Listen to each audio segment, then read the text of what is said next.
¿Alguna vez has sentido que por más que scrolleas, que escuchas prédicas, no terminas de llegar a la verdad? Algo te incomoda, algo te falta. El día de hoy, acá en el Hilo Rojo, vamos a quitar un velo más de este sistema que busca separarnos de nuestro propósito y llevarnos al lugar equivocado. Bienvenidos al Hilo Rojo.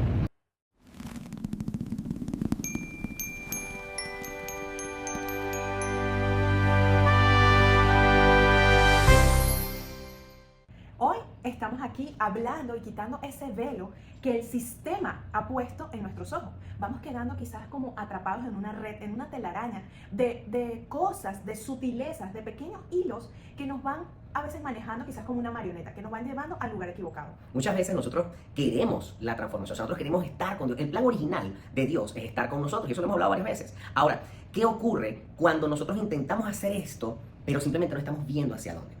¿Qué ocurre cuando yo quiero buscar a Dios, pero algo impide que yo sea transformado? ¿Qué ocurre cuando yo quiero caminar con Él, pero algo me impide avanzar? Muchas veces el sistema no es directo, es muy sutil.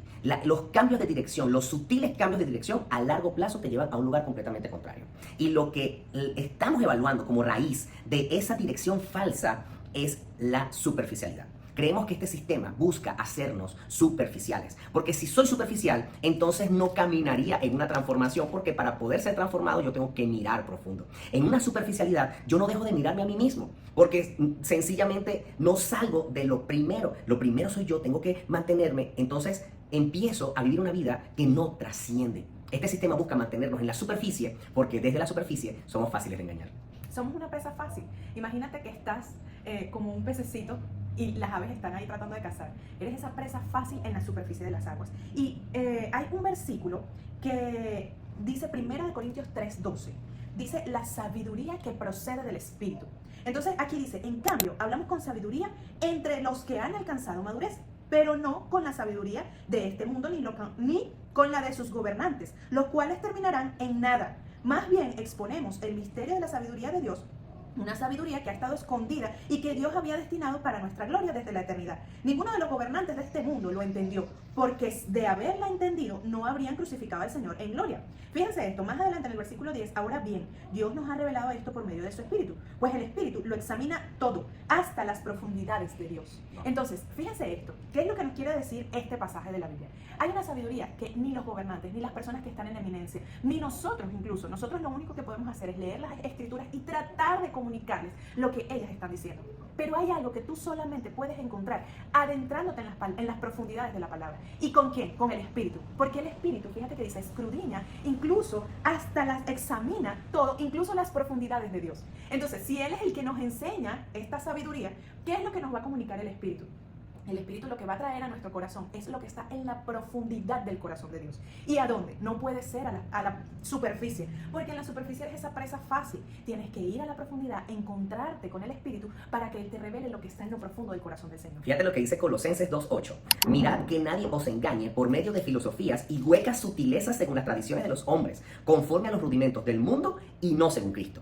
Sencillamente, cuando yo no me adentro, cualquiera que sepa un poquito más, entonces va a poder intentar manipularnos. Y lo que Dios quiere es que seamos irreprensibles, que seamos inatrapables, que seamos apartados para Él. Pero la forma en la que yo me aparto para Él es conociéndolo a Él en profundidad. Juan 2:15-17 dice, no amen al mundo ni nada de lo que hay en él, porque nada de lo que hay en el mundo, los deseos de la carne, los deseos de los ojos, la ufanía de la vida proviene del Padre, sino del mundo. El mundo al que se le rinde culto se pasa, y asimismo sus deseos. Pero el que hace la voluntad de Dios permanece para siempre. Dios nos ha entregado todas las cosas para que las disfrutemos. Eso está escrito en su palabra. El problema no es disfrutar de aquello que Dios nos entrega. El problema es amar lo que Él entrega más que al que lo está entregando. Cuando yo pongo mi atención entonces en qué, lo primero, lo que percibo, lo que huelo, lo que como, lo que veo, si hacia allá yo dirijo mi amor, hacia allá yo dirijo mi afecto, entonces voy a caminar en superficialidad. Y eso vale también para el corazón, porque muchas veces, y qué mal consejo hemos escuchado y en muchas películas lo ha dicho, que sigue tu corazón. Y creo que es algo terrible porque dice, no, suena bien, pero no es bíblico. Dice Jeremías 17:9, el engañoso es el corazón más que todas las cosas y perverso. ¿Quién lo conocerá? Yo no puedo caminar conforme a mi corazón, a mis emociones. Debemos caminar en función del Santo Espíritu de Dios, porque Él gobierna sobre todas las cosas. El plan es que Él gobierne. Si yo le permito a Él gobernar, ya estamos dando pasos hacia la profundidad. Y fíjate que en Ezequiel hay un pasaje que se describe. Ezequiel tiene una visión donde él es invitado a entrar a las aguas. Wow. Y hay un varón que aparece y va midiendo, y el agua le llegaba a los tobillos, y el agua le llegaba a las rodillas, y el agua le llegaba al cuello, hasta que dice, y la única forma de atravesar ese río era nadando. Y fíjate que lo que tú estás estableciendo tiene mucho que ver con esto, porque ¿qué es? O sea, somos invitados a acercarnos al Señor. El tema es que nosotros queremos siempre permanecer teniendo el control de lo que se hace, de lo que se dice, de lo que se piensa. Y a momentos nosotros queremos buscar al Señor, pero sí, únicamente lo que puedo ver en el teléfono, el reel, lo que me apareció, pero es tener el agua a los tobillos, donde yo tengo el pleno control de lo que estoy haciendo y hasta dónde yo voy a entrar. Luego el agua va entrando a las rodillas, pero ¿qué sucede con un agua que ya te está, sabes, como que cubriendo mucho? Ya no puedes tocar fondo, o sea, ya tu seguridad, ya tu propio conocimiento, tus propias fuerzas, es entregarte quizás esa fuerza que un río impetuoso Sí. puede tener mucha fuerza, y quizás el esfuerzo de nadar en ese río, tienes que, o sea, es como entregarte, es simplemente entregarte, y da temor uno entregarse. Pero si este río es la presencia del Señor y Él no te quiere en ese lugar donde estás y te quiere mover y te quiere llevar a otro lugar, o sea, es ese entregar tu propia voluntad y permitirte que esa agua te cubra y entrar a lo profundo. O sea, la invitación que le estaban haciendo a Ezequiel era precisamente eso: entra a lo profundo para que puedas dejar de confiar en tu propia prudencia y puedas empezar a depender del lugar al que el Señor te quiere llevar. Nosotros cuando estamos en momentos espirituales, no sé si les pasa que arde nuestro espíritu y de repente estás, no sé, en tu iglesia local, estás en un tiempo de oración allí y de repente tú dices, quiero orar más, quiero leer más la palabra, y nos cuesta ejecutarlo, pero allí es donde está la profundidad y ese es el llamado que nos hace el Espíritu. Me recordaba, ahorita que comentabas esto, una vez que fuimos a un parque acuático infantil, y ese parque acuático era muy lindo, pero todas las piscinas eran de máximo, no sé, 45, 50 centímetros.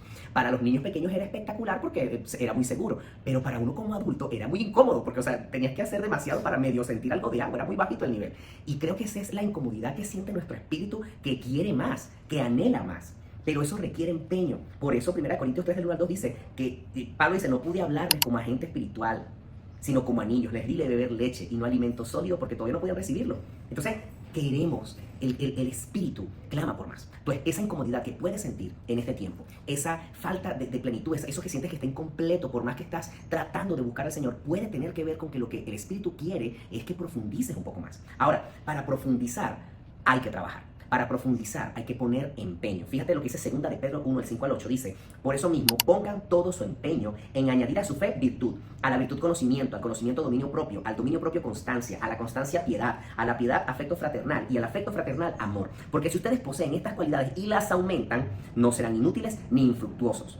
Y es muy duro porque esta lista de virtudes es complicado de conseguir. O sea, el conocimiento requiere trabajo. El crecer duele, el crecer es incómodo. Pero comenzaremos a ser útiles. Dejaremos de ser simplemente seres que absorben, que toman y comenzaremos realmente a entregar. Porque lo que Dios quiere que entreguemos más que acciones es algo que viene de un espíritu con una intimidad profunda en Él. Liberación, incluso sanidad. Dios te puede usar para grandes cosas. Pero Él necesita de que demos ese paso de profundidad. Y cuando en este versículo se habla de empeño, la palabra original es spoude, que significa, fíjense lo que significa, denota una combinación de prisa, diligencia, celo, esfuerzo constante, seriedad e intencionalidad activa.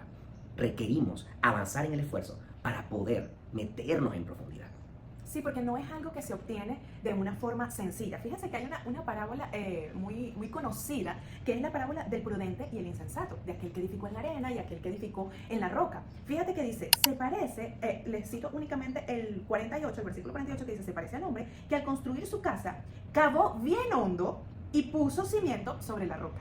O sea, ese cavar a profundidad, lo hablábamos en uno de los primeros podcasts, queríamos esos cimientos, esas bases, donde tú construyes. Los cimientos no se logran si tú no estás dispuesto a cavar un hoyo muy profundo para encontrar a la roca. Entonces, ese esfuerzo, esa diligencia, esa permanencia, y es hacerlo, y me encantaba una palabra que decía, es hacerlo rápido.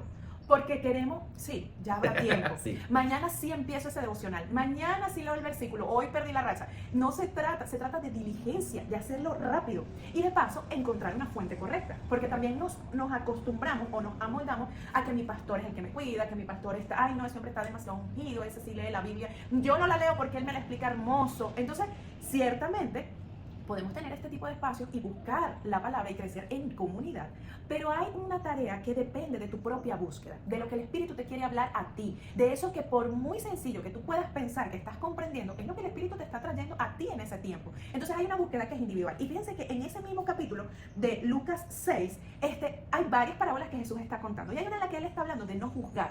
Él está diciendo, no juzguen a otros porque serán juzgados, así como juzgan, ustedes mismos serán juzgados. Sin embargo, él trae un versículo y dice, porque ¿acaso, les voy a contar una parábola y dice, ¿acaso un ciego puede guiar a otro ciego? No caerán ambos en el mismo hueco. Entonces Jesús les está estableciendo este principio y les dice, o sea, no se dejen guiar por ciegos. Y más adelante es donde se menciona lo de la viga y la paja. Es decir, que todos estamos de alguna forma lidiando con algo que nos impide ver. De hecho, más adelante se establece que nosotros no vemos, que veremos a Jesús como a cara descubierta, pero que ahora lo vemos a través de un espejo y como muy borroso, porque todavía no vemos a plenitud la gloria del Señor. Entonces, si todos estamos viendo en parte, entonces, aunque nosotros leamos las Escrituras, únicamente estamos leyendo las Escrituras para aplicarlas a nuestras propias vidas, para quitarnos la viga, y no tenemos la capacidad ni de juzgarlos a ustedes, ni de corregirlos con la completa capacidad. Y miren este versículo que dice, el discípulo no está por encima de su maestro, pero todo el que haya completado su aprendizaje, a lo sumo llega al nivel del maestro. Si Jesús está hablando de no juzgar, está diciendo no te dejes guiar por otro ciego, porque un ciego que guía a otro ciego caerán en un hueco. Y dice, al final, el maestro, cuando el alumno no es igual al maestro, pero cuando ese alumno termine sus estudios va a ser al mismo nivel que el maestro. Entonces, ¿qué quiere decir esto? Si nosotros nos queremos amoldar a los maestros de este tiempo, o sea, a todas las personas que quieran enseñarnos, a todo eso que vamos viendo, scrolleando y vamos viendo información, entonces, si nos queremos amoldar, eventualmente vamos a ser como ellos, eventualmente vamos a ser como nuestro maestro. Pero ¿quién es el único maestro que puede enseñarnos con fidelidad lo que es? El único que no es ciego es Jesús. El único que está viendo a plenitud la gloria del Señor es Jesús. Entonces nosotros debemos permitirnos ser formados por el Espíritu Santo y ser guiados por el Señor conforme a su palabra. No podemos permitir que otras personas nos guíen a un lugar equivocado. Sí, es fácil porque termina siendo leche. Cuando alguien más lo digiere por ti, cuando alguien más va y toma de ese aceite que Dios le está entregando, de la intimidad, lo cultiva, y sí te puede compartir un poco, pero lo que debe ocurrir es que nosotros debemos buscar nuestra propia intimidad partiendo, cómo no, de eso que me está ministrando mi iglesia local, de eso que ministra, de esa búsqueda que ministra el hombre de Dios que Dios ha colocado para liderarnos en ese tiempo, pero entendamos que son personas a las que Dios usa, que deben inspirarnos a tener una relación personal y profunda con el Señor, porque al final iglesia es que cada uno de nosotros seamos antorchas encendidas, que juntos entreguemos una adoración que agrade al Señor. Y algo importante que también tú comentabas acerca de buscar esto con diligencia y buscar esto con profundidad. Fíjate que hay un versículo que me encanta que también es Proverbios 2 del 3 al 5, que dice, si clamares a la inteligencia y a la prudencia dieres tu voz, si como a la plata buscares y la escudriñares como a tesoros, entonces entenderás el temor de Jehová y hallarás el conocimiento de Dios. Si nosotros buscamos en lo profundo, cavamos, vamos a encontrar lo que realmente va a dirigir nuestra vida. Hebreos 12:11 dice, a la verdad ninguna disciplina de presente parece ser causa de gozo sino de tristeza, pero después da fruto apacible de justicia a los que en ella han sido ejercitados. Y esto me reta mucho, porque en estos días conocí a un hombre que era fisiculturista y la disciplina que estos atletas tienen me hace pensar, él incluso me decía, la competencia es dentro de 2 meses y hoy ya yo estoy listo para la competencia. Y yo decía, Jesús viene pronto por nosotros y nosotros estaremos listos para ese día, o sea, estamos realmente preparados y eso retaba mi corazón, porque así como decía 1 Corintios 9:25-27, todos los que luchan en los juegos se abstienen de todo, ellos a la verdad para recibir una corona corruptible, pero nosotros vamos por una corona incorruptible. Así que yo de esta manera corro y peleo, sino golpeo mi cuerpo y lo pongo en servidumbre, no sea que habiendo sido yo guía de otros, sea descalificado. Cuando nosotros entendemos la importancia de lo que estamos haciendo, para lo que nos estamos preparando, comienza a surgir en nosotros el deseo de ser disciplinados, el deseo de ir profundo, el deseo de darle un poco más a esto. Hoy queremos retarte y que podamos ver juntos esta incomodidad que tenemos y no acoplarnos al sistema que nos quiere vender todo rápido, al sistema que nos quiere decir, tranquilo, ven acá, solo 30 minutos al día, 10 minutos al día y obtén la figura perfecta, adelgaza sin esfuerzo, conoce libros sin leer. Eso es falso en el sistema y quiere llevarnos a que de forma superficial podemos obtener aquello que solo va a venir de la profundidad. Y puede funcionar con cualquier otra área de tu vida, puede ser superficial en cualquier área de tu vida, pero eventualmente eso se va a notar, la superficialidad se va a notar y va a tener su propio fruto. Y aquí en Apocalipsis 3:20, he aquí yo estoy a la puerta y llamo, si alguno oye mi voz y abre la puerta, yo entraré y cenaré con él. ¿Qué es cenar? El pan, todo el alimento que se menciona en la palabra, cuando él dice yo soy el pan de vida y partan el pan, hagan esto en memoria de mí. ¿Qué significa? Es el alimento espiritual, es la palabra. El Señor quiere traer una mesa, una cena preparada para ti y Él está todo el tiempo, permanentemente, a la puerta, llamando para poder entrar en tu aposento y servirte la cena. Y servirte un banquete de deleite, porque deleitarse es uno de los placeres que vienen de entrar a esa profundidad. ¿Y qué es deleitarse? Es cuando tú logras encontrar placer en contemplar. Cuando tú ves a tus hijos jugando y sientes que todo está en orden y que ellos están ahí y dices, oye, todo está como que en su lugar, y tú te deleitas y dices, wow, qué hermoso regalo de Dios, mis hijos, qué hermoso regalo tenemos un hogar, y comienzas como a entender la plenitud de lo que te está rodeando, que en ese momento no está sucediendo nada extraordinario, pero que en lo ordinario estás viendo la plenitud. Tú te puedes deleitar. Así mismo es cuando el Señor está tocando la puerta, te sirve una mesa y puede ser algo cotidiano que suceda todos los días, pero que tú comienzas a deleitarte en eso que Él te está sirviendo, en eso que Él está trayendo a tu mesa. Y esa es la invitación que el Señor nos hace una y otra vez, que te sientes a la mesa, que comas con Él, y no únicamente de esas sobras que vienen de otras mesas, de personas que sí han aceptado la invitación. Y lo que queremos es animarte, invitarte a ti a que no seas presa de este sistema, que no te dejes engañar por esas pequeñas sutilezas de otros ciegos que te están tratando de decir, como ciegos nosotros, que te están tratando de decir, sino que la invitación una y otra vez es a que tú busques tu propia relación, tu propia intimidad, tu propio encuentro, la palabra que Dios tiene para ti, porque es diferente para cada uno. Y ahora que hablas de la palabra deleite, eso es como en la vida en pareja, porque es que el plan original, y volvemos al principio, el plan original de Dios es estar junto a nosotros. A veces creemos que para podernos deleitar, por lo menos con nuestras esposas, necesitamos ir al mejor restaurante. Y sí, Dios nos puede bendecir con un lugar muy bonito. Pero qué hermoso cuando ves esas parejas de chicos jóvenes que lo que tienen es alguna tontería y una sabanita en un parque, y allí se ven y están comiendo a lo mejor un pequeño sándwich, y para ellos ese momento es hermoso y glorioso, porque ellos están caminando en lo que es más importante, que es la profundidad. La palabra Edén, y esto me impresionaba mucho, la palabra Edén significa placer o deleite. Dios creó un lugar para deleitarse en nosotros y que nosotros pudiésemos deleitarnos en Él. Y cuando tomamos esta cita, como bien tú lo dices de Apocalipsis 3:20, y le permitimos al Señor entrar profundo y hacemos también nuestra parte y somos diligentes y lo buscamos como a ese tesoro y nos esforzamos día a día en crecer en nuestra relación, vamos a poder vivir una vida en deleite. Vamos a poder pasar simplemente de ser súbditos o seguidores de Cristo a ser sus amigos. Vamos a conocer los secretos del Padre. Vamos a poder tener una relación de amistad con el Espíritu Santo. Vamos a poder recibir y vivir en la presencia de Dios. Porque no se trata de tener encuentros con el Espíritu Santo. Se trata de vivir llenos del Espíritu Santo. Así que la invitación, como les decía a mi esposa, es a que caminemos profundo. Esperamos que el día de hoy hayas podido recibir no solamente información, sino que algo en tu espíritu comience a arder y diga, aquí hay algo que no está bien, aquí hay algo donde debo profundizar, aquí hay algo en lo que quiero crecer, y que en esa relación profunda, íntima y personal con el Señor puedas terminar deleitándote en su presencia y disfrutando de las delicias que Él tiene preparadas en esa mesa especial que Él quiere servirte en la cena. Que Dios te bendiga mucho, que esta sea una semana llena de victorias y que en la profundidad de Cristo puedas hallar eso que estás buscando. Dios te bendiga mucho.